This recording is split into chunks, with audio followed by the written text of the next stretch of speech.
Bismillahirrahmanirrahim. Assalamualaikum warahmatullahi wabarakatuh. Waalaikumsalam warahmatullahi wabarakatuh. Alhamdulillahi rabbil alamin. Wa bihi nasta'in wa sallallahu ala khairi khalqihi ajma'in. Muhammadin wa alihi at-tayyibin at-tahirin.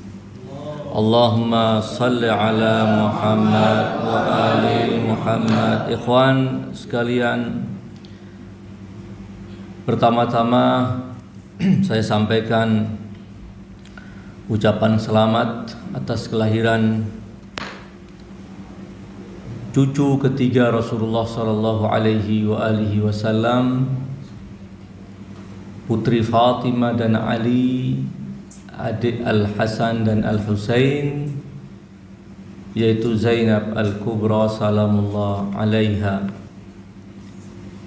Seperti yang telah tadi disampaikan oleh adik kita, bahwa dalam catatan sejarah beliau lahir tanggal 5 bulan Jumadal Ula, tahun kelima dari hijrah Nabi sallallahu alaihi wasallam.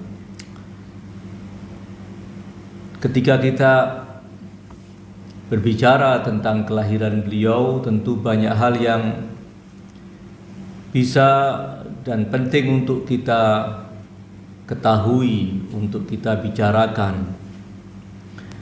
Namun tentu dalam kesempatan yang singkat ini tidak mungkin semua sisi dari kehidupan agung beliau bisa selesai untuk diungkap dan dibicarakan. Namun ala kulli hal, kita duduk bersama dalam rangka mengenang, memperingati hari kelahiran beliau, dengan harapan itu adalah salah satu dari wujud kecintaan kita kepada beliau, kepada ayah bunda beliau, kepada kedua abang beliau, kepada kakek beliau baginda Rasulullah sallallahu alaihi wasallam. Kita berharap apa yang kita lakukan ini dicatat oleh Allah Subhanahu wa taala sebagai bukti kecintaan kita kepada beliau.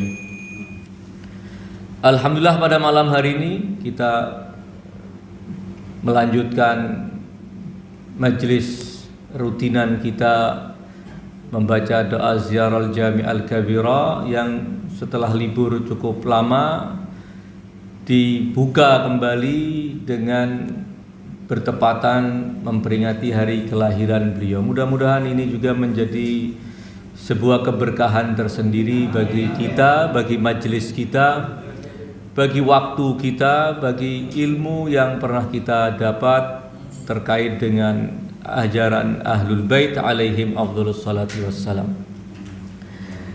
Saya ingin mengawali pembicaraan ini dengan menjelaskan sesuatu yang sebenarnya singkat, sederhana, dan semua kita juga sudah tahu tentangnya. Ketika kita berbicara tentang Sayyidatuna Zainab Al-Kubra salamullah alaiha, kita ingin mengetahui tentang keluarga beliau. Kedua orang tua beliau ini siapa? Kakek dan nenek beliau ini siapa? Saudara beliau ini siapa? Walaupun itu semua sudah sama-sama kita ketahui, namun ada yang mungkin penting untuk kita berhenti sejenak dan menggarisbawahi apa yang telah kita ketahui dalam sejarah tersebut. Ketika kita ingin menjelaskan identitas As-Sayyidah Zainab Al-Kubra salamullah alaiha, kita akan menyebutkan bahwa kakek beliau dari sisi ibu adalah baginda Rasulullah sallallahu alaihi wasallam. Manusia termulia, bahkan makhluk Allah yang paling agung dan paling mulia adalah beliau sallallahu alaihi wasallam. Nenek beliau dari sisi ibu adalah Khadijah Al-Kubra, juga manusia suci, manusia agung yang Allah Subhanahu wa taala dalam beberapa ayat mengabadikan keagungan Sayyidah Khadijah Al-Kubra salamullah alaiha, sebagaimana juga tidak sedikit riwayat-riwayat sabda Nabi yang menjelaskan kepada kita tentang keagungan sosok wanita mulia tersebut, pendamping setia Rasulullah sallallahu alaihi wasallam. Beliaulah nenek As-Sayyidah Zainab Al-Kubra. Dari sisi ayah, kakek beliau adalah Abu Talib. Semua kita kenal keagungan Abu Talib salamullah alaihi. Manusia yang sangat mulia, pembela Nabi yang sangat tangguh, yang penuh pengorbanan dalam membela Nabi adalah Abu Talib ibn Abdul Muttalib. Itulah kakek Zainab dari sisi ayah. Nenek beliau dari sisi ayah adalah Fatimah bintu Asad, juga manusia mulia, manusia agung, yang tentangnya Rasulullah Shallallahu Alaihi Wasallam bersabda memperkenalkan sosok Fatimah bintu Asad yang dengan segala ketulusannya telah mencintai Rasulullah Shallallahu Alaihi Wasallam sejak beliau kecil, ditampung di rumah Abu Talib dan Fatimah bintu Asad. Kecintaan yang sangat luar biasa, melebihi kecintaannya kepada putra-putra kandungnya sendiri. Perhatiannya yang sangat luar biasa kepada Rasulullah melebihi perhatian beliau kepada anak-anak kandungnya sendiri. Itulah sosok Fatimah bintu Asad yang Rasulullah Shallallahu Alaihi Wasallam ketika memperkenalkan Fatimah bintu Asad mengatakan bahwa beliau Fatimah adalah ummi ba'da ummi. Ia adalah ibuku setelah kepergian ibu kandungku, Aminah bintu Wahab salamullah alaiha. Itulah nenek Zainab dari sisi ayah. Sehingga dari sisi ini ketika kita ingin berusaha mengenal keagungan Zainab Al-Kubra, kita bisa lihat bahwa beliau adalah sosok wanita yang terlahir dari keluarga manusia-manusia istimewa, manusia-manusia yang memiliki kedudukan sangat mulia di sisi Allah Subhanahu wa taala. Sehingga tidaklah heran apabila nanti kita temukan sosok wanita yang terlahir dari manusia-manusia istimewa ini juga menyandang sederetan sifat-sifat mulia yang mencengangkan, yang tidak bisa kita temukan kemuliaan-kemuliaan itu kecuali pada keluarga itu, kecuali pada bunda beliau Fatimah Zahra salamullah alaiha. Ayah beliau adalah Ali bin Abi Thalib alaihi salam. Siapa yang tidak mengenal Ali bin Abi Thalib alaihi salam? Ketika perang Uhud dan sebagian dari sahabat meninggalkan arena laga setelah mendengar bahwa Rasulullah terbunuh, mereka melarikan, sementara Ali bertahan membela Rasulullah sallallahu alaihi wasallam, menyelamatkan beliau dari serangan bertubi-tubi dari semua arah yang dialamatkan kepada sosok Nabi sallallahu alaihi wasallam, anak panah, tombak dan lain sebagainya. Ali yang diandalkan oleh Rasulullah untuk memporak-porandakan semua musuh yang ingin mendekat dan menyerang Rasulullah, sehingga ada suara dari langit dan didengar yang mengatakan la fata illa Ali wala saifa illa dzul fiqar. Tidak ada pemuda yang layak disebut sebagai kesatria kecuali Ali, dan tiada pedang yang tajam dan menebas kepala kaum kafir kecuali Dzulfiqar. Itulah Ali bin Abi Thalib. Ketika kita ingin mengenal sosok mulia ayah Zainab adalah Ali bin Abi Thalib, yang Rasulullah bersabda tentangnya ana madinatul ilm wa aliyun babuha, yang tentangnya Rasulullah bersabda aliyun ma'al haq wal haqqu ma'a ali yaduru ma'ahu haitsu dar, aliyu ma'al Qur'an wal Qur'anu ma'ali. Dan ribuan riwayat-riwayat yang sengaja Rasulullah Shallallahu Alaihi Wasallam sabdakan untuk memperkenalkan sosok beliau kepada umat Islam, agar kenal tentang Ali, tentang kemuliaan Ali sebagai pemimpin lanjutan sepeninggal Rasulullah Shallallahu Alaihi Wasallam. Itulah ayah Zainab Al-Kubra yang kita sekarang duduk sedang memperingati hari kelahirannya. Ibu beliau adalah Fatimah Zahra, sosok suci, putri Nabi mulia Shallallahu Alaihi Wasallam, yang ayahnya bersabda tentangnya bahwa Fatimah adalah Sayyidatu Nisa'i al-Alamin. Fatimah adalah penghulu wanita sejagat. Tidak ada yang lebih agung, tidak ada yang lebih mulia dari Fatimah, putri Rasulullah Sallallahu Alaihi Wasallam, kecuali ayahnya. Tidak ada yang lebih mulia darinya. Zainab adalah putri Fatimah.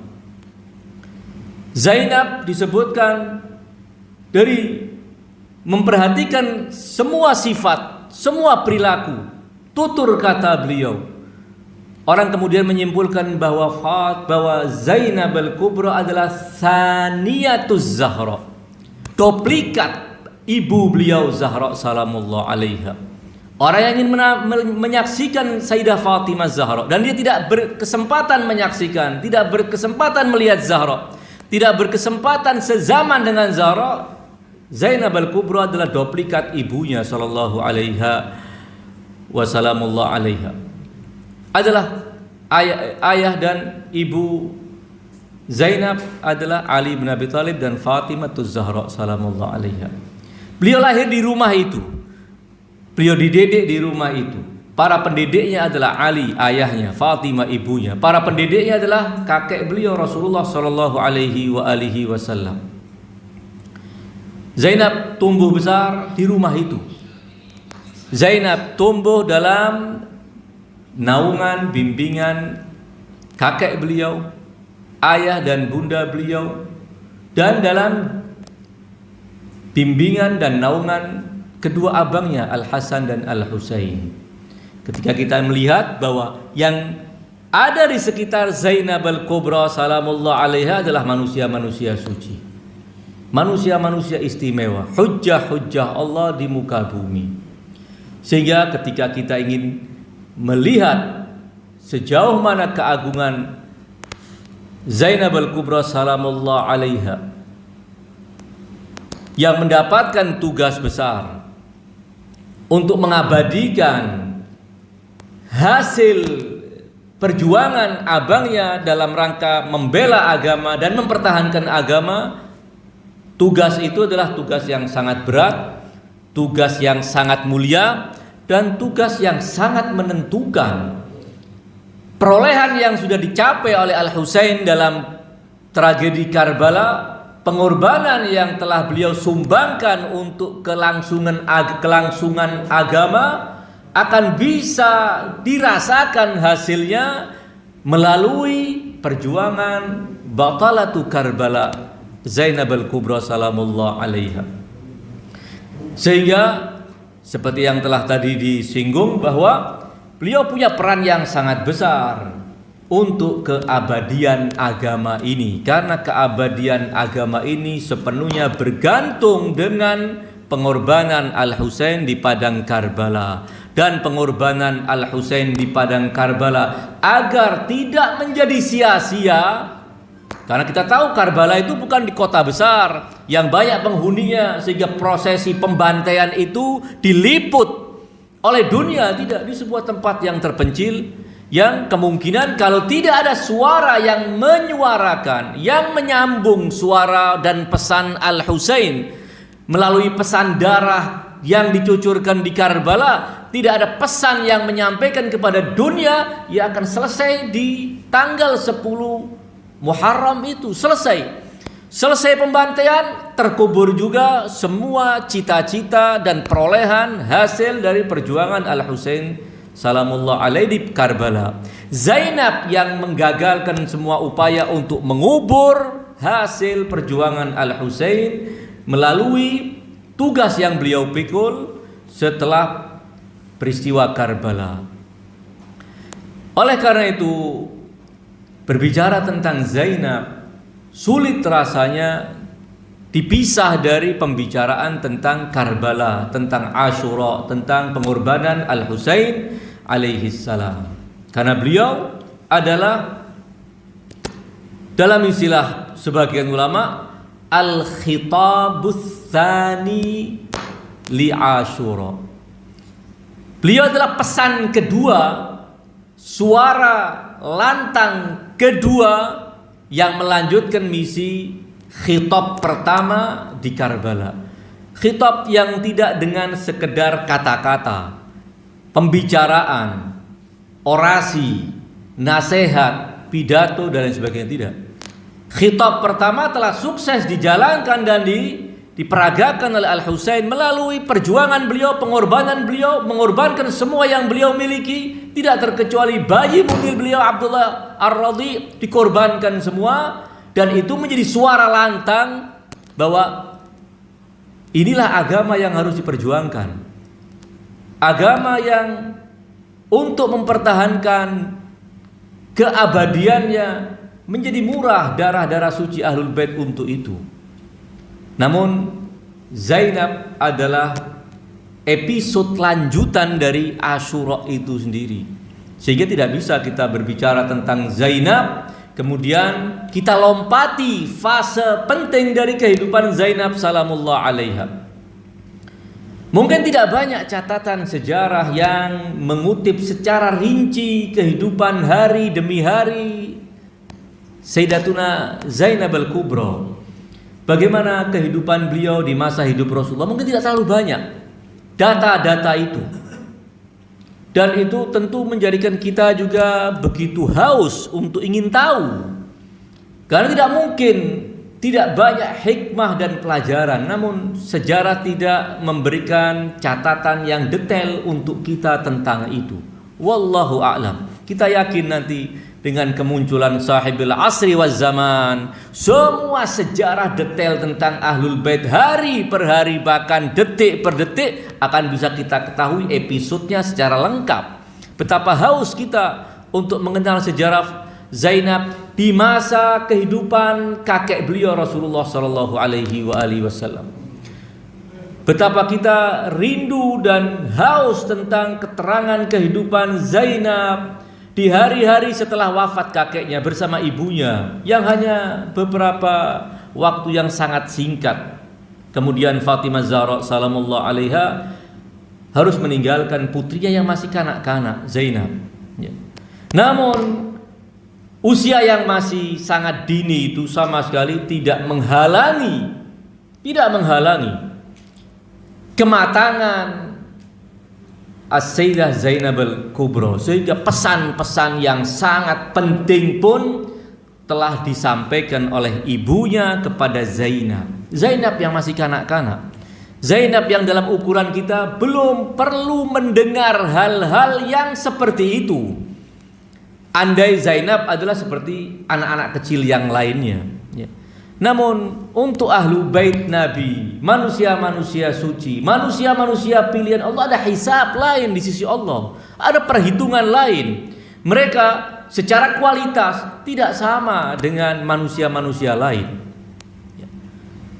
Dan yang demikian bukan mengkultus, bukan mengagungkan di luar yang memang mereka miliki, sama sekali tidak. Al-Quran Al-Karim telah menceritakan kepada kita ada manusia-manusia yang sudah matang, sudah dewasa, bahkan melebihi kematangan dan kedewasaan orang-orang yang hebat sekalipun, sementara mereka masih dalam usia-usia bahkan baru lahir, beberapa hari, beberapa bulan, atau masih usianya 2-3 tahun. Dan itu kita terima, dan itu tidak ada kemudian statement atau tuduhan bahwa itu adalah melebih-lebihkan, mengkultus, menuhankan, atau mensifati di luar sifat-sifat manusia. Sama sekali tidak. Bagaimana cerita tentang Nabiullah Isa?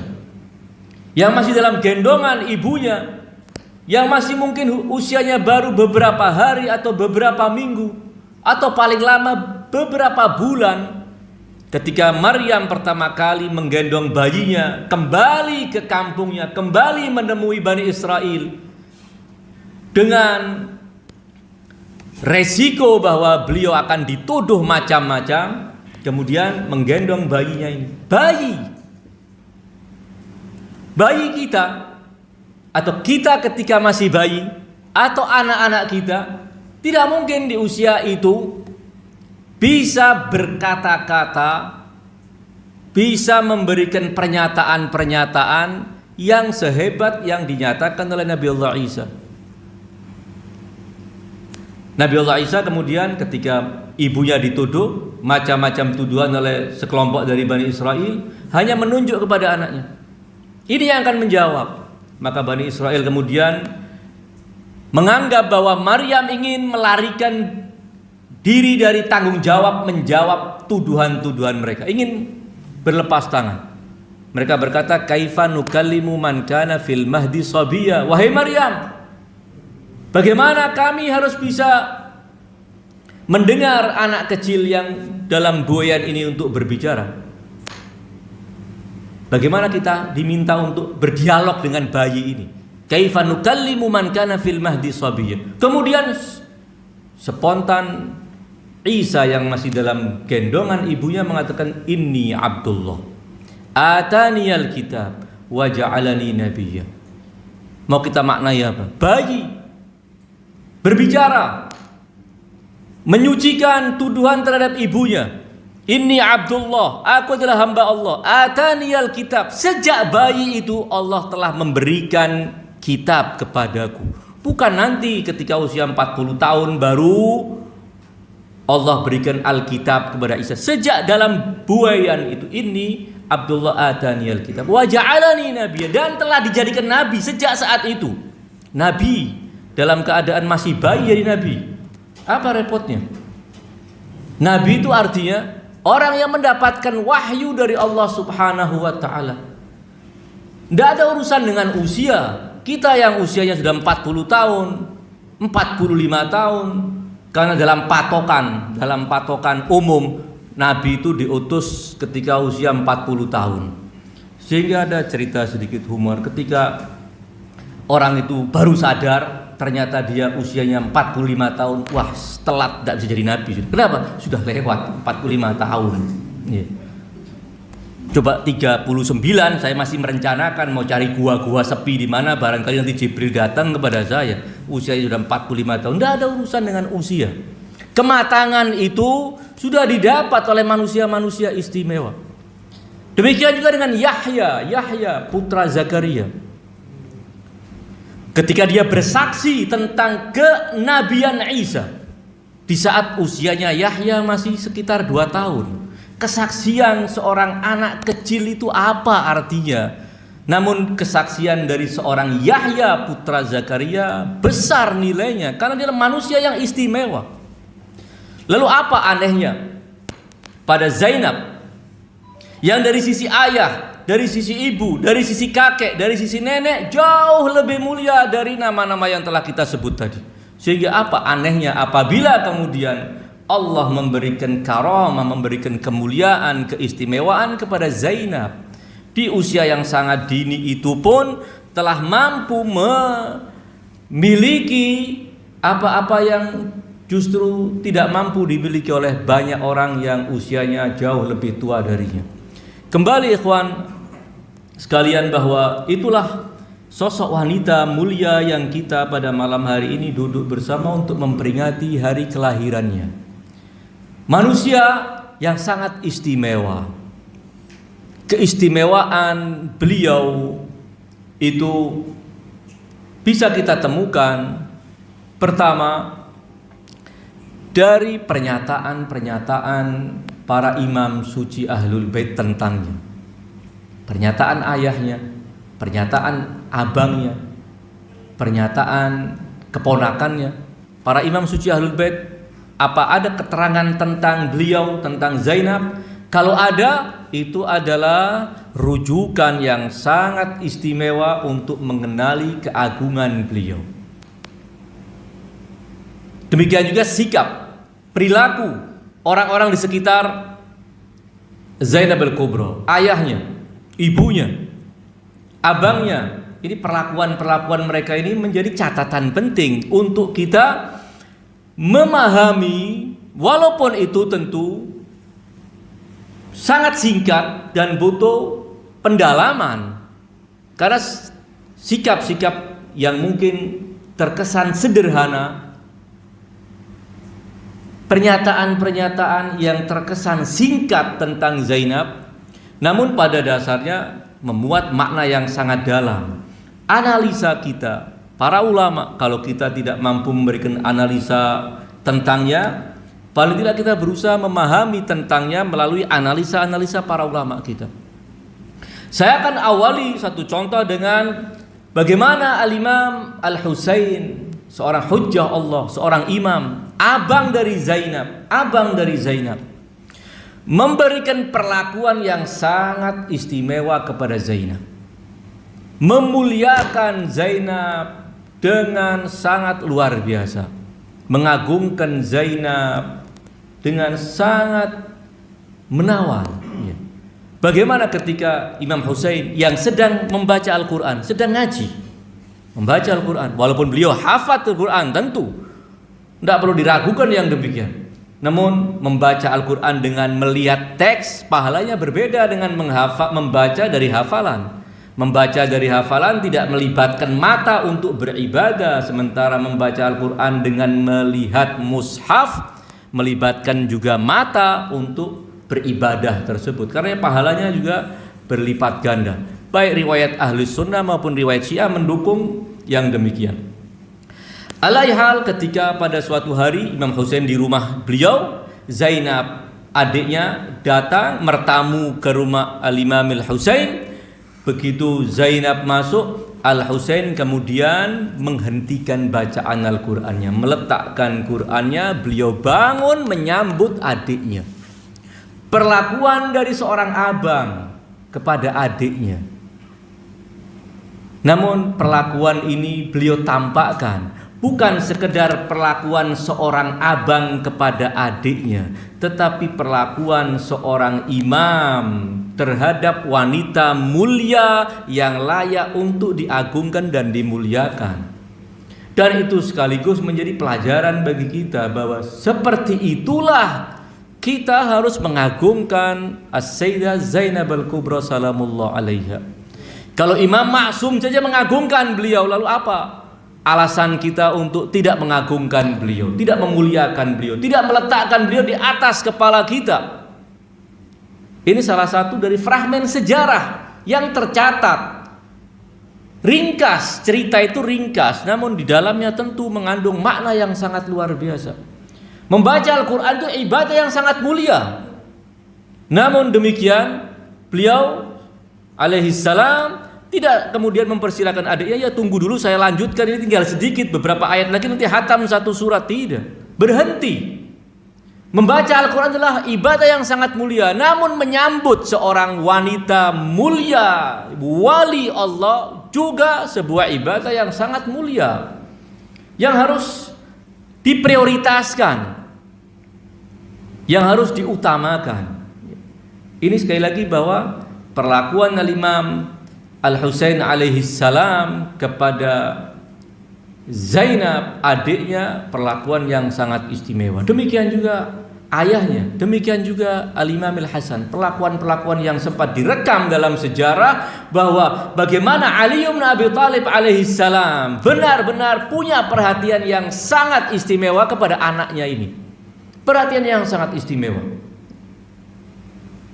Bahkan boleh jadi, saya tidak memastikan hal itu, bahwa putri Fatimah yang satu-satunya hanya Zainab. Ya, hanya Zainab. Bahwa beliau punya anak Al-Imam Al-Hasan, Al-Imam Al-Husain, putri yang ketiga adalah Zainab Al-Kubra. Lalu nama-nama lain Kulthum, ya, itu boleh jadi sosoknya ya sama, ya Zainab itulah Kulthum tersebut ya. Wallahu a'lam.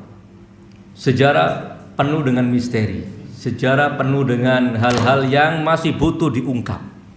Banyak sosok nama yang boleh jadi setelah lembaran-lembaran sejarah mulai ditelaah dan diteliti, ternyata itu hanya ada dalam dongeng. Tidak ada sosoknya dan tidak pernah ada tokohnya, hanya dongeng. Dan biasanya pakai nama Kulthum. Ya.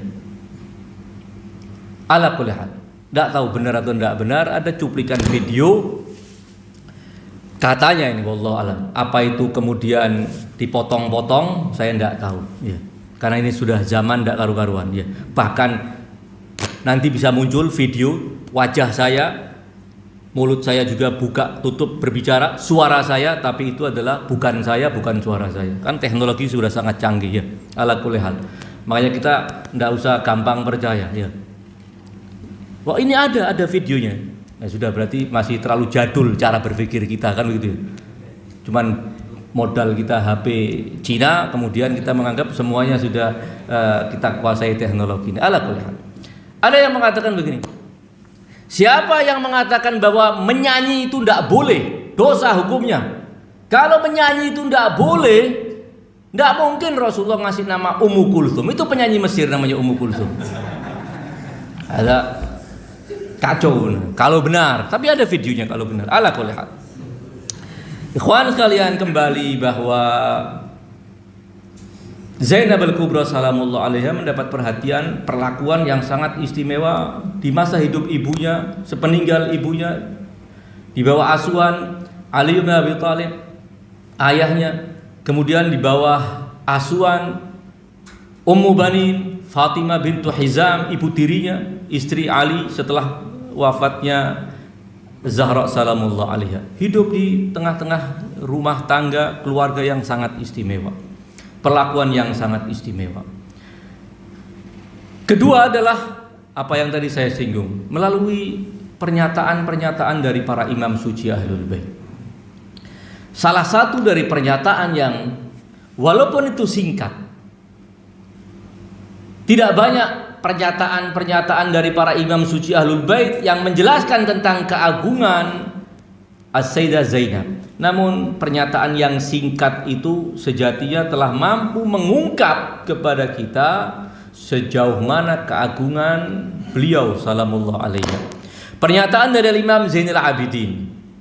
Pernyataan dari Imam Zainal Abidin, beliau mengatakan tentang bibinya ini, tentang ammahnya ini. Beliau mengatakan anti bihamdillah alimatun ghairu muallamatun wa fahimatun ghairu mufahhamatin. Engkau wahai bibi, alhamdulillah alimatun, sudah mengetahui, orang yang alim, ghairu muallamatin, tidak perlu belajar. Ilmu yang kamu dapat tidak sama dengan ilmu-ilmu yang didapat oleh orang-orang lain melalui proses duduk di hadapan guru, melalui proses mendengar dari seorang syekh, pengajar, pendidik yang membimbing. Tidak. Anti bihamdillahi alimatun ghairu muallamatin. Ilmu yang kau dapat tidak perlu engkau dapat melalui guru-guru yang mendidikmu di depan kamu. Ilmumu langsung melalui proses ilham, melalui proses ilham yang Allah berikan kepadamu. Wa fahimatun ghairu mufahhama. Engkau orang yang faham tentang berbagai masalah yang pemahamanmu itu tidak perlu difahamkan oleh orang sehingga kamu setelah difahamkan baru faham. Engkau sudah faham melalui bimbingan Allah Subhanahu wa taala. Ya. Ini menggambarkan bahwa ilmu yang didapat oleh Putri Fatimah adalah ilmu yang sangat luar biasa. Ya. Ilmu yang beliau dapat bukan ilmu yang didapat melalui proses belajar mengajar seperti yang didapat oleh orang-orang seperti kita. Tetapi ilmu yang didapat karena kejernihan jiwa beliau, karena kesucian beliau, karena keagungan beliau, maqam beliau di sisi Allah, maka Allah kucurkan ilmu itu kepadanya. Ya. Tentu seorang yang mendapatkan maqam semacam demikian adalah manusia suci, manusia yang telah mencapai maqam yang sangat istimewa. Tidak semua orang. Ya. Ketika Imam Zainal Abidin mengatakan anti bihamdillah alimatun ghairu muallamatin, ingin mengatakan kepada kita bahwa Zainab adalah manusia yang telah suci jiwanya, sehingga kesucian jiwa itu yang menyebabkan Allah kemudian melimpahkan ilmunya, memberikan, menyiram ilmunya kepada beliau tanpa melalui proses belajar dan mengajar. Namun untuk sampai kepada maqam suci itu tidak dipungkiri dan tidak boleh diabaikan, tidak boleh dinafikan bahwa itu semua adalah berkat didikan kedua orang tuanya, Ali dan Fatimah. Berkat bimbingan ayahnya, berkat bimbingan kedua abangnya, berkat suasana rumah tangga yang serba suci, rumah tangga yang jauh dari noda dan dosa, sehingga manusia yang tumbuh di situ adalah manusia yang istimewa. Jadi untuk mempersiapkan sosok Zainab menjadi manusia yang suci, sehingga memiliki, dalam tanda kutip, memiliki semacam perangkat yang mampu menyerap ilmu Allah Subhanahu wa ta'ala, beliau dapat dari didikan dan bimbingan orang-orang istimewa yang beliau hidup di tengah-tengah mereka, dari ayahnya, dari ibunya, dari kakeknya Rasulullah Shallallahu Alaihi Wasallam, walaupun cuma beberapa tahun bersama beliau, dari kedua abangnya Al Hasan dan Al Husain, hingga hari terakhir bersama Al Husain di Karbala. Semua ini menjadi faktor yang memunculkan kesucian jiwa Zainab al-Kubra, sehingga dengan itu beliau mampu dan layak untuk mendapatkan ilmu-ilmu Allah Subhanahu wa ta'ala secara langsung, ilham. Sekali lagi, itu bukan sesuatu yang dianggap juga berlebihan. Allah Subhanahu wa ta'ala menjelaskan untuk mencapai ilmu yang semacam demikian, bukan ilmu yang dipelajari di baris-baris lembaran kitab, bukan ilmu yang dipelajari melalui telinga mendengar keterangan dari para guru, tidak. Namun ilmu yang dilontarkan oleh Allah ke dalam hati seorang, ya. Itu membutuhkan tingkatan istimewa dari ketakwaan.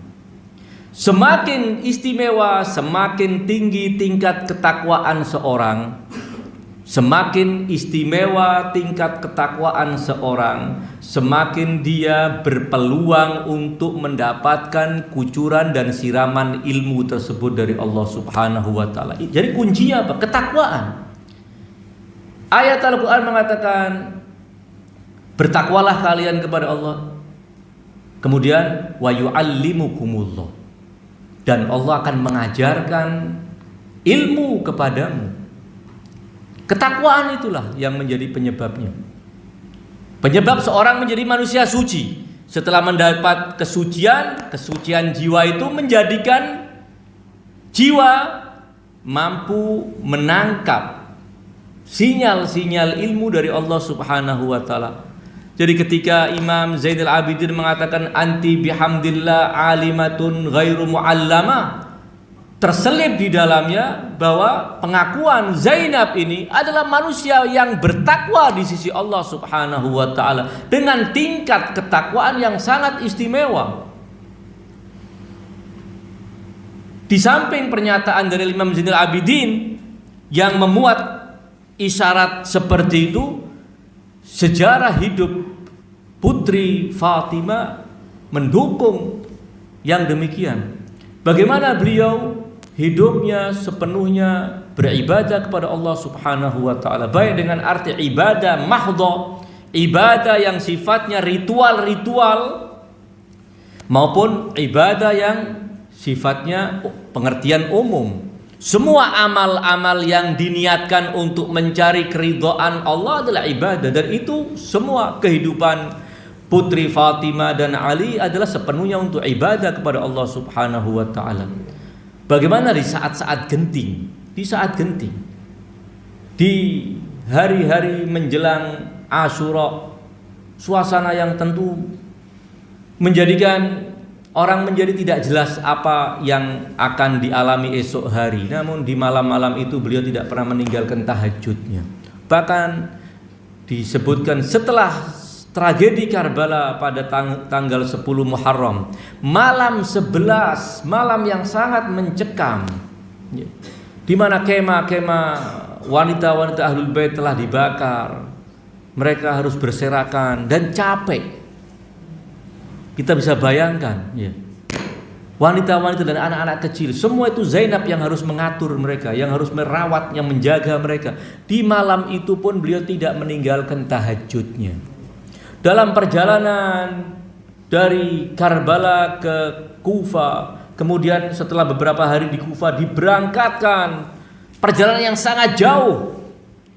Disengaja dilewatkan rute-rute yang jauh sehingga sampai ke Syam. Di setiap malamnya tidak pernah beliau meninggalkan tahajudnya.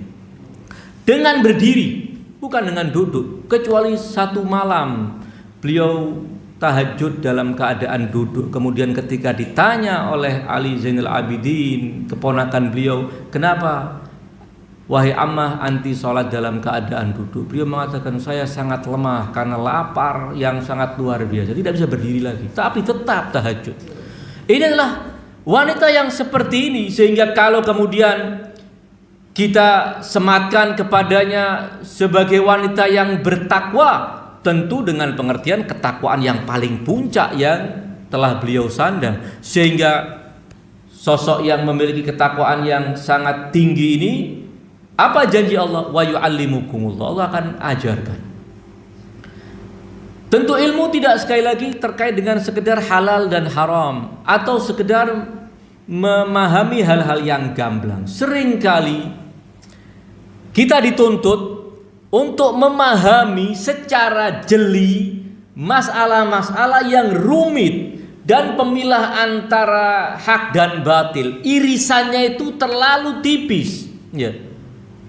Kalau sekarang semua orang tidak terikat dengan agama manapun. Untuk kasus perang di Gaza, mana yang zalim, mana yang mazlum, jelas, ya. Jelas. Pihak mana yang agresor, penjahat perang, dan pihak mana yang dizalimi, jelas, ya. Sepertinya tidak terlalu butuh basirah untuk itu, ya. Kecuali yang memang orang-orang yang benar-benar buta atau sok buta karena ada kepentingan, ya. Bahwa dalam masalah-masalah yang irisannya terlalu tipis itu seringkali membingungkan dan seringkali menjadikan orang tergelincir dan terjatuh dalam pilihan yang salah, terjatuh dalam keberpihakan kepada yang salah, ya. Di sini dibutuhkan yang namanya basirah, kejelian mata batin untuk melihat dan kemudian menilai, setelahnya menentukan sikap. Mata batin ini tidak bisa dengan sekedar ngetes IQ kita, kecerdasannya, karena bukan ini urusannya. Urusannya dengan hati, urusannya dengan jiwa yang bersih, ya. Dan itu hanya didapat dengan ketakwaan kepada Allah Subhanahu wa ta'ala. Orang yang tidak memiliki ketakwaan tidak mungkin bisa memilah antara yang hak dan yang batil. Sulit dia akan memilah yang hak dan yang batil. Kalaupun sudah mampu membedakan antara yang hak dan batil, dia tidak akan mampu meletakkan kakinya di pihak yang mana, menentukan sikapnya akan kacau lagi. Itu yang dikatakan ittaqullah atau man yattaqillah yaj'al lahu furqana. Barang siapa yang bertakwa kepada Allah, Allah akan menjadikan untuknya furqan, sesuatu yang akan memilah antara yang hak dan yang batil menjadi gamblang di depan mata kita. Tanpa ketakwaan semuanya terkesan kabur di hadapan kita, tidak bisa tahu. Ya. Kita bisa bayangkan itu perlu basirah yang demikian. Ya. Alaihal, orang yang memiliki basirah berarti punya mata batin, berarti hatinya tersinari dengan cahaya Allah. Dia punya cahaya. Ketika dia melangkah dalam kehidupan, melangkah seperti di siang bolong, tidak ada yang samar. Bahwa di depan ada lubang, dia harus menghindar ke arah mana. Kalau orang yang berjalan di kegelapan, dia tidak tahu. Sedang meletakkan langkahnya itu di tempat yang aman atau tempat yang mencelakakan. Dia melangkah ini akan sampai ke tujuan atau akan menginjak ranjau dan akan meledak mati bersama ledakan itu. Tidak tahu dia. Furqan itu didapat melalui ketakwaan. Orang yang mukmin punya cahaya dalam kehidupan ini, sehingga tidak pernah keliru. Kita bisa melihat contoh, kalau contoh para nabi mungkin itu dalam dongeng-dongeng, ya. Seringkali kemudian kita tidak terlalu kemudian terpanggil, itu kan nabi, dan saya siapa? Gambaran gitu itu sering membuat gembosi semangat kita untuk meneladani para anbiya, kan begitu. Kita coba lihat ulama-ulama kita, para pemimpin kita yang kehidupannya itu sepenuhnya untuk Allah. Kehidupannya sepenuhnya untuk Allah. Tidak ada pencitraan, tidak ada penipuan. Semuanya zahir dan batinnya yaitu sudah. Contoh para ulama kita banyak. Kita semua alhamdulillah masih menangi hidup zaman Imam Al-Khumaini rahmatullah alaih.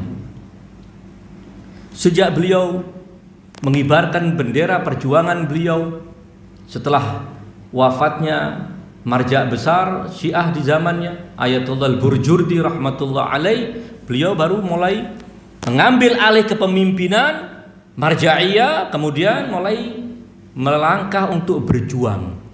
Sejak itu tahun 60-an kalau saya tidak salah, 60 sekian, sampai beliau wafat, dalam pengasingan beliau, kemudian beliau kembali dengan kemenangan, mampu menumbangkan dan menyingkirkan Shah Iran, ya. Setelah itu beliau memimpin umatnya 10 tahun. Memimpin umat, bukan memimpin pesantren, bukan memimpin yayasan, bukan memimpin ormas, memimpin negara yang semua dunia memusuhi. Dan semua dunia melihat ini ancaman buat mereka, ancaman buat kepentingan mereka, ya. Jadi semua kekuatan dunia saat itu, superpower, baik Uni Soviet maupun Amerika maupun semua kekuatan kufur dan para pengikutnya, tidak ada yang tidak berusaha untuk membunuh bayi yang baru lahir yang namanya Revolusi Islam Iran, dipimpin oleh seorang tua yang namanya Ruhullah Al-Khumaini. Namun beliau, kita lihat dalam sejarahnya, tidak pernah, dan ini bukan pengakuan saya bukan pengamat yang tahu detail-detail apa yang beliau lakukan. Para pengamat, baik yang pro beliau, murid-murid beliau yang dekat dan merasakan semua kebijakan-kebijakan beliau, kebijakan besar khususnya, maupun musuh-musuh, mengatakan bahwa beliau tidak pernah sekali saja salah dalam melangkah menentukan kebijakan arah perjuangan. Kalau kita bicara Nabi maksum, wah pasti ini depan mata kita. Manusia, seorang ulama, seorang faqih bukan maksum, ya. Sudah seperti itu, ya. Sudah seperti itu. Kenapa? Karena punya ketakwaan kepada Allah Subhanahu wa Ta'ala. Imam Khumaini itu tidak ada apa-apa kecuali lillah wa fillah. Tidak ada kepentingan-kepentingan untuk dirinya, tidak ada apapun, ya. Siapa sosok yang bisa kita contoh lagi yang masih hidup sekarang?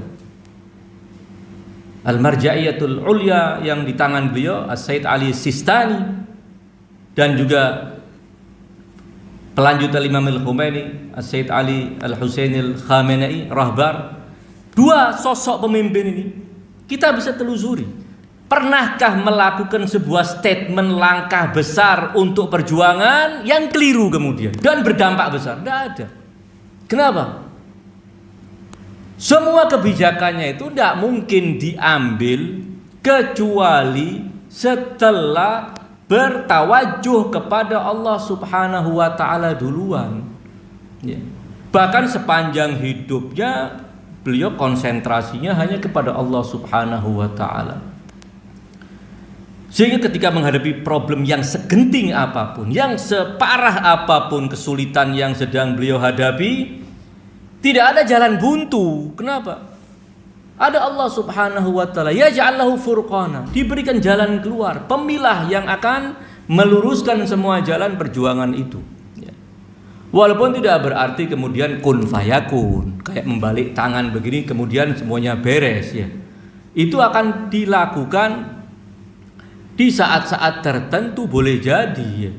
Tapi kalau semua perjuangan dengan mengandalkan karamatul aulia, parah nanti kehidupan kita ini ya. Biar karamatul aulia berjalan di relnya, perjuangan berjalan di relnya. Nanti ketika Allah berkehendak dan melihat bahwa waktu yang tepat untuk menggunakan karamatul aulia, biarkan itu dijalankan. Namun yang terkait dengan hukum sebab dan akibat yang zahir itu menjadi tanggung jawab kita ya.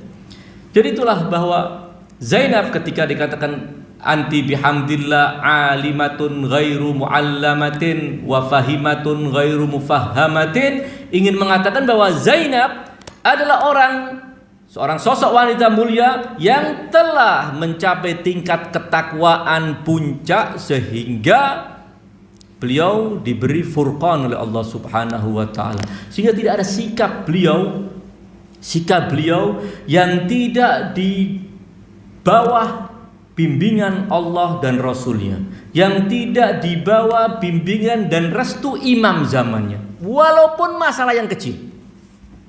Jangan lagi masalah-masalah besar, masalah yang kecil ya. Beliau tidak melangkah kecuali setelah mendapatkan lampu hijau dari Imam Maksum. Ini apa yang bisa kita tarik kesimpulan dari wanita seperti ini? Adalah wanita yang benar-benar lebur dalam ketaatan dan kepatuhan serta kepasrahan kepada imam zamannya. Itu sebagai bukti ketaatan dan keimanannya yang mendalam kepada Allah dan Rasulnya. Karena ketaatan kepada imam zamannya itu adalah lanjutan dari keimanan dan ketaatan kepada Allah dan Rasulnya. Saya bawakan fragmen kecil juga ya. Dalam peristiwa Karbala, setelah Al-Husain berhasil mereka bantai dan mereka pisahkan kepala suci beliau dari jasad suci beliau, mulailah pasukan durhaka yang dipimpin oleh Syemir dan Umar ibn Sa'ad memerintahkan prajuritnya untuk mulai membakar kemah-kemah para wanita. Mulailah mereka menyerang dengan memanah dengan panah yang penuh dengan api untuk membakar. Normalnya kita, kalau kita sedang ada di ruangan ini, mudah-mudahan ini tidak terjadi, hanya sekedar contoh, tahu-tahu kebakaran. Adakah di antara kita kemudian Ustadz Rosso mau keluar dulu? Semua lari, iya. Termasuk saya juga lari, iya. Nggak nunggu perintah siapapun, kan begitu. Kenapa? Menyelamatkan diri ini terbakar sekarang, iya. Paling tidak kalau saya tidak ingin memadamkan, paling tidak saya harus menyelamatkan diri saya dulu, kan begitu, iya. Itu normal. Ketika kita di sebuah kemah, kemudian kemah kita kebakar, kita pasti akan berdiri, lompat, lari. Yang bisa kita selamatkan, kita selamatkan. Paling tidak diri kita duluan kita selamatkan, kan begitu. Namun apa yang terjadi dengan Zainab? Di sore hari, di hari ke-10 Asyura, setelah kemah-kemah para wanita, termasuk kemah yang di dalamnya ada Zainab, dipanah dan dibakar, beliau tidak bergerak, tidak berdiri dari duduknya, hanya menoleh kepada Imam Zainal Abidin dan mengatakan, "Madza nasna?"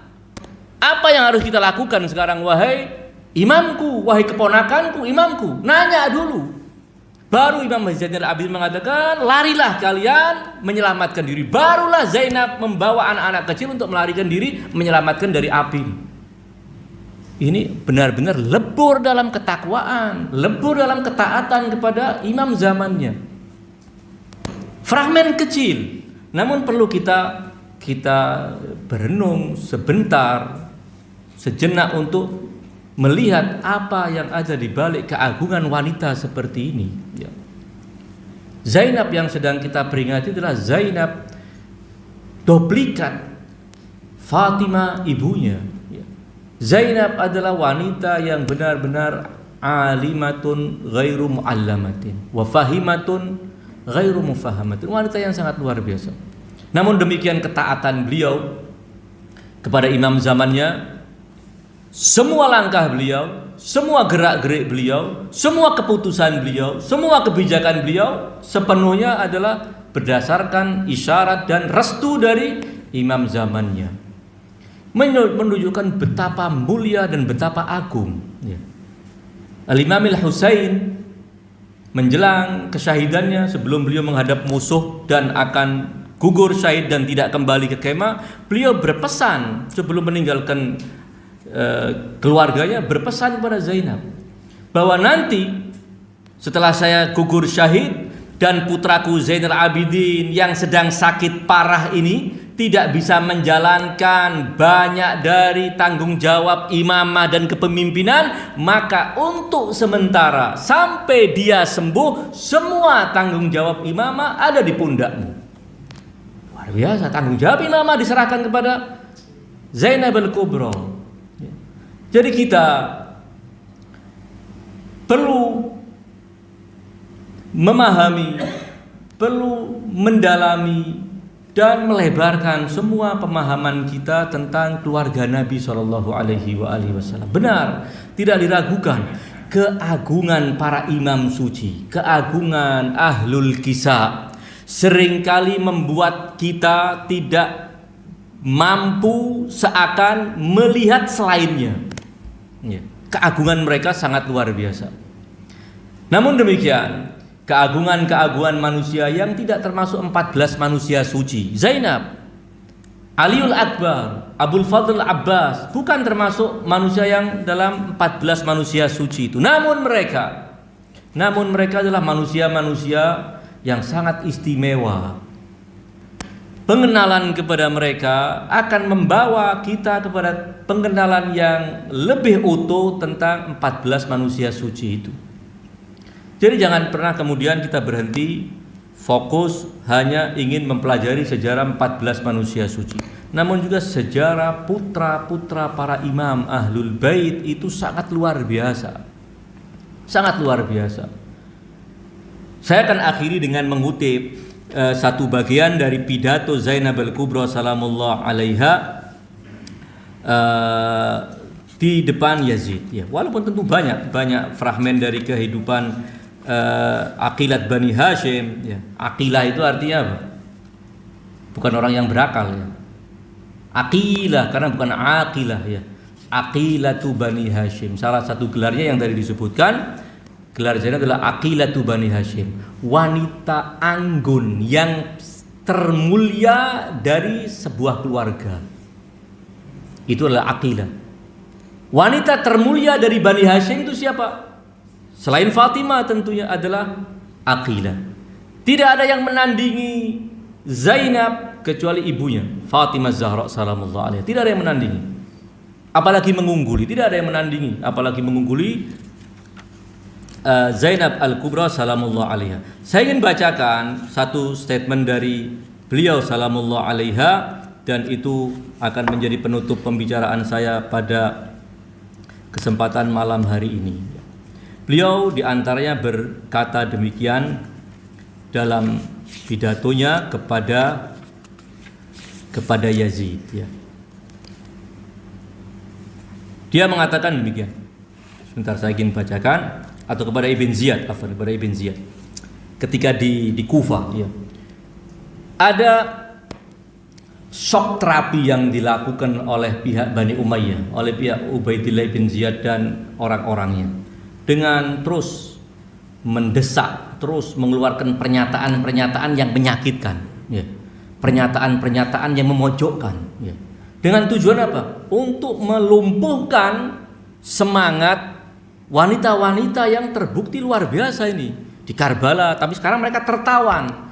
Secara zahir mereka telah terhinakan karena ditawan, diborgol, digelendeng masuk ke istana Al-Kufa, dipertontonkan, dipermalukan. Kemudian apa kata Ibn Ziyad di hadapan para tawanan? Ada Imam Zainal Abidin. Setelah berdialog dengan Imam Zainal Abidin, Ubaidillah bin Ziyad dengan angkuhnya sambil menunjuk, siapa itu? Wanita itu siapa? Kemudian ada yang mengatakan, dia adalah Zainab putri Amirul Mukminin. Pernyataan yang cukup berani, ya. Zainab putri Amirul Mukminin Ali bin Abi Thalib. Seakan si yang menjawab ini ingin mengatakan, kamu hati-hati juga. Kamu tuh bukan apa-apa kalau berhadapan dengan putrinya Ali bin Abi Thalib yang Amirul Mukminin itu. Kemudian dia ingin menyakiti Zainab, ingin menghancurkan mental Zainab dengan mengatakan apa? Bahwa alhamdulillah, segala puji bagi Allah. Alhamdulillahilladzi fadhahakum wa qatalakum wa akdzaba uhdusatakum.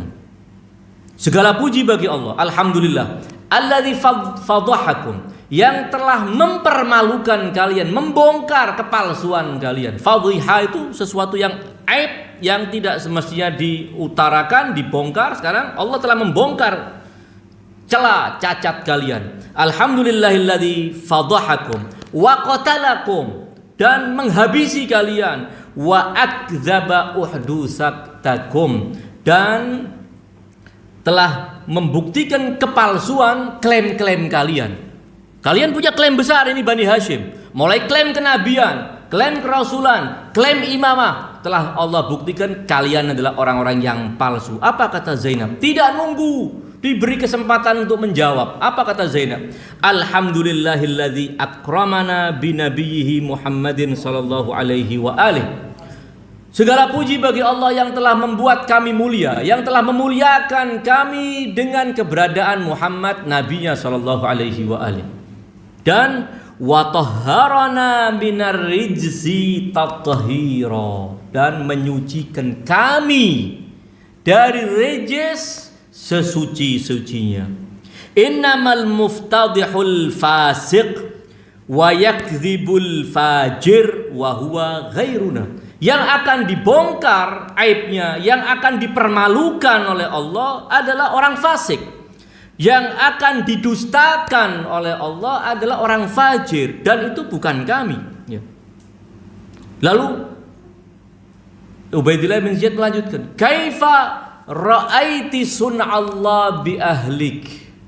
Bagaimana engkau menyaksikan perlakuan Allah terhadap keluargamu? Kaifa ra'aiti sun'allah bi ahli baitik. Apa kata Zainab? Zainab dengan tegas mengatakan, ma ra'aitu illa jamila. Aku tidak menyaksikan kecuali sesuatu yang indah. Keindahan yang aku saksikan. Betapapun kepala-kepala telah dipancung dan dipisahkan dari jasadnya, jasad mereka dilumat dengan kaki-kaki kuda, itu semua indah. Kenapa? Karena di jalan Allah Subhanahu wa taala. Zainab tidak menganggap bahwa itu sebuah kekalahan. Zainab tidak melihat itu sebuah penelantaran Tuhan kepada para kekasihnya. Justru itu adalah kemuliaan. Sama sekali Zainab tidak pernah mengeluhkan, tidak pernah mengeluh, tidak pernah mengeluhkan apa yang beliau hadapi. Bahkan beliau ketika menyaksikan jasad abangnya di hari Asyura yang beliau peluk namun sudah hancur itu tubuh suci Al-Husain alaihissalam, beliau hanya mengatakan, Allahumma taqabbal minna hadzal qurban, Allahumma taqabbal minna hadzal qalila minal qurban. Ya Allah, terimalah pengorbanan kami yang sedikit ini. Ada pengorbanan, ya. Maqam ridha, bukan sekedar sabar, maqam ridha. Walaupun tentu tidak berarti kemudian beliau tidak menangisi abangnya, meratapi, menangisi, ya. Bahkan Disebutkan dalam sejarah beliau sampai seperti tidak kuasa, kemudian membenturkan dahinya ke tiang kemah sehingga berdarah-darah. Itu bukan karena beliau tidak menerima dengan apa yang sedang terjadi, namun kesedihan karena berpisah dengan wali Allah, dengan hujjah Allah, kekasih Allah. Tidak lebih dari itu. Beliau sama sekali, dicatat dalam sejarah, beliau punya 4 anak, dan 2 anak beliau korbankan di Karbala. Gugur membantu dan membela Al-Husain, pamannya. Namun setiap kali satu dari anaknya gugur dan jasadnya dibawa ke kemah untuk dikumpulkan dengan jasad para syuhada dari keluarga Talibiyin. Anak yang kedua juga demikian. Zainab sama sekali tidak terlihat meneteskan air mata, dan bahkan tidak berusaha keluar walaupun cuma di tirai tenda untuk melihat jasad anaknya dibawa ke kemah sebelah untuk dikumpulkan. Beliau seakan tidak kehilangan apa-apa ketika kedua anaknya itu meninggal dan syahid membela abangnya, tetap dalam kemah dan tidak keluar, padahal tahu berita bahwa anaknya yang sedang berduel dan kemudian gugur syahid. Tidak keluar, tegar. Namun ketika terdengar berita bahwa Aliul Akbar gugur, beliau keluar dari kemah. Beliau menangis. Kenapa? Banyak hikmah atau banyak analisa yang bisa ditarik dari apa yang dilakukan oleh Zainab al-Kubra. Salah satunya, Zainab al-Kubra ingin menampakkan kepada Al-Husain alaihi salam bahwa apa yang aku sumbangkan untukmu, untuk perjuanganmu dengan kedua anakku, bukan sesuatu yang perlu aku tangisi, dan bukan sebuah jasa yang aku tanamkan kepadamu wahai Al-Husain. Bukan apa-apa, justru aku yang berjasa, aku yang berhutang budi kepadamu ketika diperkenankan kedua anakku. Sudah mempersembahkan kedua anaknya, tapi tidak merasa menyumbang apa-apa. Tidak merasa menyumbang apa-apa. Ini pelajaran besar dari Zainab. Namun ketika Aliul Akbar, beliau tidak kuasa menahan kesedihannya dan menangis, keluar dari kemah, melihat jasad keponakannya. Ini juga sebuah pelajaran besar. Kita jangan pernah mengklaim bahwa saya telah berbuat untuk Al-Husain, saya telah berbuat untuk Ahlul Bait, saya lah. Apa yang pernah kita berbuat untuk Al-Husain? Bagi para penceramah, cuman modal suara. Bagi para jamaah, modal waktu, duduk bersandar, pakai ruang AC, pulang dapat makanan. Perjuangannya di mana? Pernah menyumbang apa kita untuk Ahlul Bait sebenarnya? Kita yang mendapatkan berbagai keistimewaan dari Ahlul Bait. Para asatid jadi mulia. Kenapa? Karena dipandang oleh jamaah sebagai yang menyampaikan berbagai ajaran suci Ahlul Bait. Mendapat kehormatan karena Ahlul Bait. Ahlul Bait mendapatkan kehormatan dari kita. Apa yang didapat? Pernah nyumbang apa kita untuk Ahlul Bait? Apalagi kemudian kita mengklaim sebagai agen tunggal Ahlul Bait. Wala'iyadzubillah. Ini problem besar buat kita. Zainab tidak pernah. Zainab tidak pernah menampakkan bahwa dia telah menyumbang untuk Al-Husain, padahal sudah nyumbang kedua anaknya, menyumbang dirinya. Perjuangan yang sangat luar biasa. Namun tidak ada mengatakan bahwa saya sudah membantu kamu loh bang. Tidak ada itu. Tidak ada.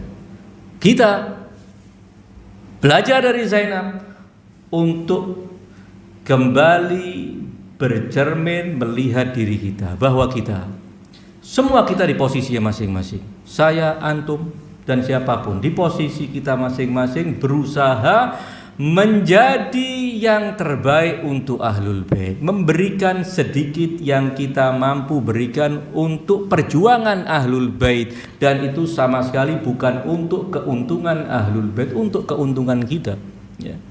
Kemuliaan kita ditentukan sejauh mana sumbangsih kita untuk kejayaan Ahlul Bait. Itu tuh. Tidak ada yang lain dari itu. Kalau kita ingin mulia di dunia dan akhirat, bergabunglah dengan kafilah orang-orang mulia itu. Kafilah orang-orang mulia itu tidak menjadi mulia dan bertambah kemuliaannya karena kita ikut di gerbong itu. Tidak ikut, tidak apa-apa. Ikut tidak menambah apa-apa. Tidak ikut tidak mengurangi kemuliaan mereka. Ikut tidak menambah sesuatu kemuliaan, bahkan boleh jadi menambah beban ahlul bait. Boleh jadi. Ya. Kita yang sudah kadung dikenal sebagai syiat ahlul bait, berat tanggung jawab kita kan begitu. Ya. Bukan kita kemudian merasa untung saya mau ceramah untuk ahlul bait. Kalau enggak, ini orang siapa yang nyeramai? Itu penyakit yang mengerikan begitu. Kemudian yang antum, untung saya hadir. Kalau enggak, kamu ceramah di depan siapa? Enggak ada saya. Enggak ada jamaahnya juga. Itu penyakit lagi. Kullu wahid enggak bisa mengklaim bahwa dia telah berbuat untuk ahlul bait. Dia sebenarnya berbuat untuk kebaikan diri dia sendiri. Kalau ikhlas saya sampaikan malam ini, sebenarnya bukan kebaikan untuk antum, apalagi kebaikan untuk ahlul bait. Kebaikan untuk diri saya. In ahsantum li anfusikum. Kalau kalian berbuat baik untuk diri kalian sendiri. Wa in asatum falaha. Kalau berbuat buruk, ya celakanya dihadapi sendiri oleh diri pelakunya. Jadi tidak ada. La tamunnu alayya islamakum. Jangan pernah mengatakan kepada Allah, untung saya beriman. Kalau enggak, kurang nanti orang yang beriman ya Allah. La tamunnu alayya islamakum. Balillahu yamunnu alaikum an hadakum lil iman. Kita harus berhutang, harus merasa berhutang budi selamanya kepada ahlul bait. Dan hutang itu selamanya pula tidak mungkin mampu kita bayar. Tidak ada kita bisa membayar hutang ahlul bait, tidak bisa. Apa yang bisa kita sumbangkan untuk ahlul bait? Hatta semua umur kita, semua harta kita, semua pikiran kita sepenuhnya untuk ahlul bait. Tidak mikir diri sendiri, tidak mikir anak istri, tidak mikir keluarga, tetap belum bisa membayar secuil dari hutang ahlul bait. Hutang kita kepada ahlul bait tidak bisa. Jauh. Kita alhamdulillah dalam kumpulan jamaah yang telah diberkahi oleh Allah, di bawah payung ahlul bait, sebuah kemuliaan buat kita. Tanggung jawab kita satu, kita rawat kemuliaan ini, kita jaga kemuliaan ini, dan kita berharap husnul khatimah. Saya akan akhiri dengan satu cerita tidak lebih dari 1-2 menit, tapi ini muathir, cerita yang sangat, dan yang mengalami masih hidup, sewaktu-waktu kita bisa ketemu, ya. Asal punya tiket berangkat ke sananya kita bisa ketemu, ya.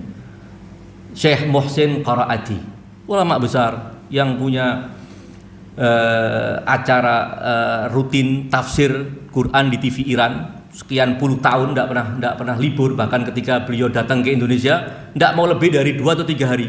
Ketika ditanya kenapa, kan masih banyak itu kota-kota yang perlu dikunjungi, lembaga-lembaga Islam besar yang perlu dikunjungi. Tidak bisa, karena kalau saya pakai nyandet di Indonesia sehari saja, tayangan TV saya, siaran langsung pelajaran saya yang sudah lebih dari 40 tahun tidak pernah libur, hatta sehari.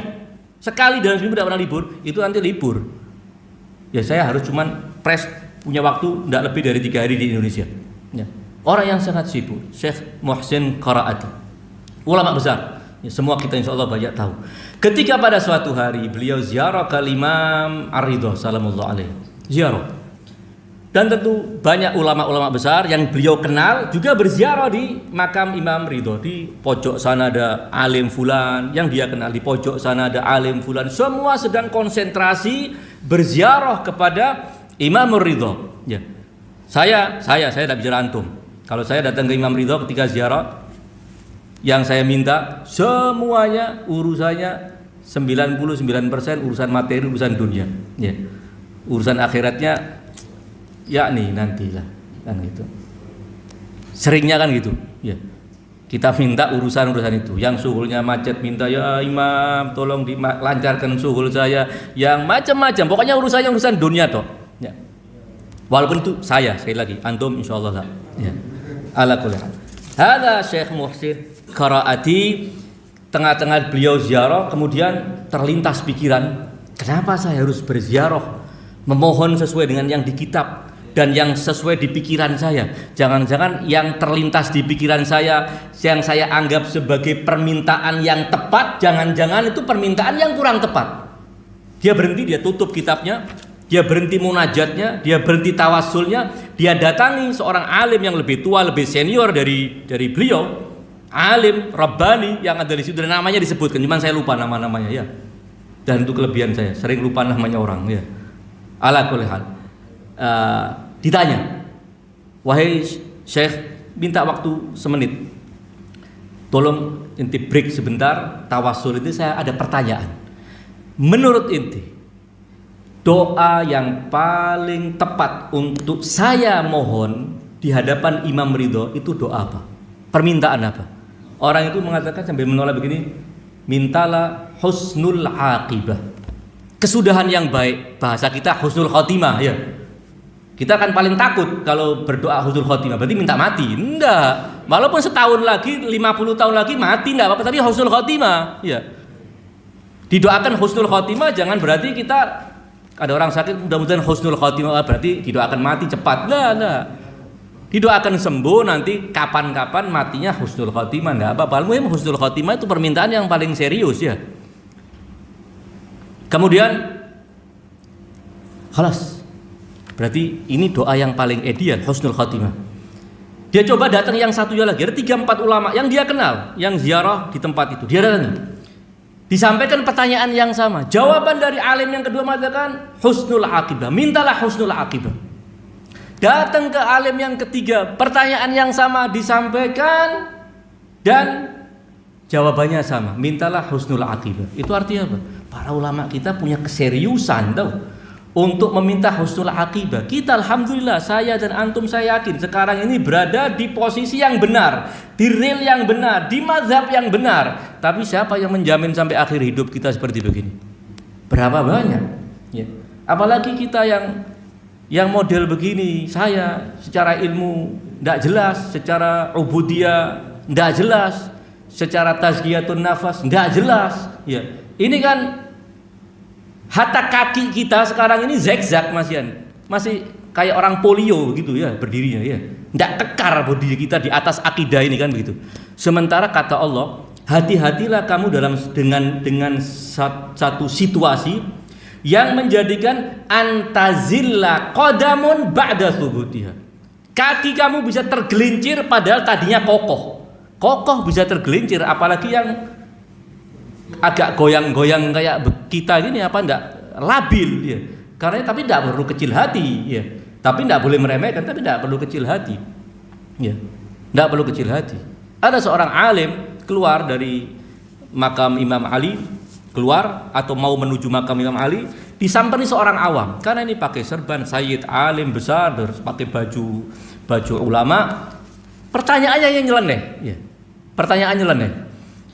Datang setelah salam berjabatan tangan, pertanyaan satu, anta ayatullah, ente ayatullah.